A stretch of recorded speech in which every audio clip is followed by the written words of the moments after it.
చీకట్లో ఎవరు లేని ఓ ఖాళీ ప్రదేశం వైపుగా చూస్తూ ఓ కుక్క మొరుగుతుందంటే అక్కడ ఏదో ఉందని అర్థం. అది మనిషి అయిండొచ్చు, ఆత్మ కూడా అయిండొచ్చు.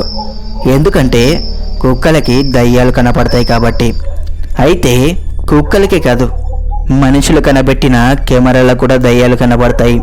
దీనికి లైవ్ ఎగ్జాంపుల్ నా లైఫ్లో జరిగిన ఓ సంఘటన. దాని గురించి గుర్తొస్తే ఎప్పటికి కూడా వణుకు పుడుతుంది. ఆ సంఘటన ఇప్పుడు మీతో షేర్ చేసుకోవాలనుకుంటున్నాను. నా పేరు నిఖిల్. మాదొక ఆర్ఫనేజ్. మా ఆర్ఫనేజ్లో అన్నీ ఉంటాయి. తినడానికి తిండి, పడుకోవడానికి మంచి బెడ్, అప్పుడప్పుడు మంచి బట్టలు కూడా ఇస్తుంటారు. కానీ ఒకే ఒక విషయం ఏంటంటే మా ఆర్ఫనేజ్ ఆత్మలు తిరిగే ఓ అడవిలో ఉంటుంది. ఆర్ఫనేజ్ నుంచి ఎవరు బయటికి వెళ్ళకూడదని అలా చెప్తారనుకున్నాను. కానీ అది నిజంగానే ఓ ఆత్మలు తిరిగే అడవి అని ఓ సంఘటన ఎదురయ్యాకే తెలిసింది. అప్పుడు నా వయసు 12 ఏళ్ళు. నేను పేరుకి ఆర్ఫనేజ్ అయినా నాకంటూ కొంతమంది బంధువులు ఉన్నారు. వారు అప్పుడప్పుడు వచ్చి నన్ను అలా బయటికి తీసుకువెళ్ళేవారు.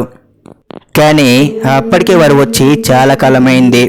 వారు వస్తే అలా బయటికి వెళ్ళాలని ఉంటుంది, కానీ వెళ్ళలేకపోయేవాడిని. దాంతో నన్ను ఓ 4 గోడల మధ్య బంధించినట్టు అనిపించేది.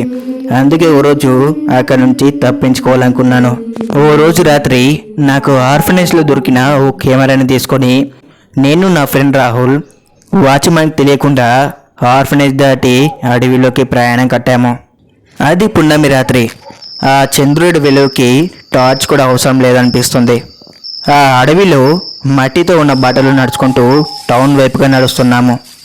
అలా వెళ్తుండగా ఓ మంచి లొకేషన్ కనిపించింది. దాన్ని చూడగానే ఓ ఫోటో దిగాలనిపించింది. ఇక నా దగ్గర ఉన్న కెమెరాని రాహుల్కి ఇచ్చి దాన్ని ఎలా వాడాలని వాడికి చెప్పి నన్ను ఫోటో దించమన్నాను. ఇక వాడు నన్ను మొదటిసారి ఫోటో దించాడు. ఆ ఫోటో ఎలా వచ్చిందని చూశాడు, కానీ ఉన్నటువంటి వాడి ఫేస్లోని ఎక్స్ప్రెషన్స్ మారిపోయాయి. ఇక రెండోసారి ఫోటో తీశాడు. ఈసారి వాడి కళ్ళలో భయం కనిపించింది. ఇక వెంటనే నా దగ్గరకు వచ్చి నా చేయి పట్టుకొని ఇక నుంచి వెళ్దాం రా అని ఓ వణుకుతున్న స్వరంతో అంటూ అక్కడి నుంచి మళ్ళీ ఆర్ఫనేజ్ వైపుగా లాక్క వెళ్తున్నాడు. అసలు వాడు అంత సడన్గా ఎందుకు అలా చేస్తున్నాడు అని, దానిలో మళ్ళీ ఆర్ఫనేజ్ వైపుగా లాక్క వెళ్తున్నాడని మొదటిసారి ఎందుకురా అని అడిగాను. కానీ వాడి నుంచి ఎటువంటి సమాధానం లేదు. ఇక రెండోసారి అడిగాను. ఈసారి కూడా ఎటువంటి సమాధానం లేదు. ఇక మూడోసారి గట్టిగా అడిగాను. దానికి వాడు ఆ ఫోటోలో వచ్చిన దాన్ని చూపించాడు. వాటిని చూడగానే నా గుండెల్లో రైళ్లు పరిగెత్తాయి. ఎందుకంటే అక్కడ మొదటి ఫోటోలో నా వెనకాల ఉన్న ఓ పొదల్లో 2 ఎర్రటి కళ్ళు కనిపిస్తున్నాయి. ఇక రెండో ఫోటోలో 2 ఎర్రటి కళ్ళ ఓ నల్లటి రూపం నా వెనకాల నించొనుంది. ఆ ఫోటోలో దాన్ని అలా నా వెనకాల చూడగానే నా గుండె ఆగిపోవడం ఒకటే తక్కువైంది. ఇక వెనక్కి తిరిగి ఆ లొకేషన్ వైపుగా చూశాను. ఈసారి అది కాస్త భయాన్ని పుట్టించింది. ఇక వెంటనే అక్కడి నుంచి ఆర్ఫనేజ్ వైపుగా పరుగులు తీసి ఆర్ఫనేజ్లోకి వెళ్ళి చప్పుడు చేయకుండా రూమ్లోకి వెళ్ళి దుప్పటి నిండుగా కప్పుకొని పడుకున్నాము. కానీ ఎంతోసేపటికి కాదు, కాసేపటి తర్వాత అర్జెంటుగా ఒంటరి వచ్చింది. దాంతో మేల్కైంది. ఇక ఒంటరిగా బయటికి వెళ్ళాలంటే గుండెలో దడగా ఉంది. అలా అని ఎక్కువసేపు ఆపుకోలేను. ఇక రాహుల్ దగ్గరికి వెళ్ళి రాహుల్ని కూడా నాతో పాటు తీసుకువెళ్ళాను. అలా బిల్డింగ్ ఎంట్రన్స్ దగ్గరికి వెళ్ళి గేట్ను ఓపెన్ చేసి బిల్డింగ్కి కాస్త దూరంగా వెళ్ళి పని కానిస్తున్నాను. అప్పుడే కంచె కవతల నుంచి ఓ మనిషి నించున్నట్టు కనిపించింది. కానీ ఆ మనిషి యొక్క శరీరం నిప్పుతో బగబగ మండిపోతుంది. అతన్ని అలా చూడగానే ఓ మినీ హార్ట్ అటాక్ వచ్చినట్టయింది. ఇక వెనకాలన్న రాహుల్ని తడమడానికి ప్రయత్నిస్తూ రాహుల్ని పిలుస్తున్నాను. మొదటిసారి పిలిచాను, ఎటువంటి రెస్పాన్స్ లేదు. రెండోసారి పిలిచాను, ఈసారి కూడా ఎటువంటి రెస్పాన్స్ లేదు. ఇక మూడోసారి పిలుస్తూనే వెనక్కి తిరిగాను. అక్కడ రాహుల్ ఎక్కడ కనిపించలేదు.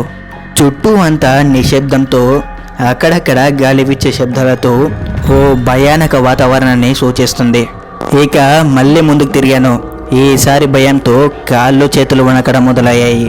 ఎందుకంటే ఫెన్సింగ్ అవతల ఉన్న ఆ మనిషి ఇప్పుడు ఫెన్సింగ్కి యూతల వైపుగా ఉన్నాడు.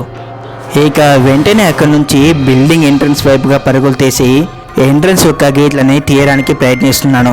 కానీ ఎంతసేపటికి ఆ గేట్స్ మాత్రం తెరుచుకోవట్లేదు. ఎందుకంటే ఆ గేట్స్ లాకేసి ఉన్నాయి.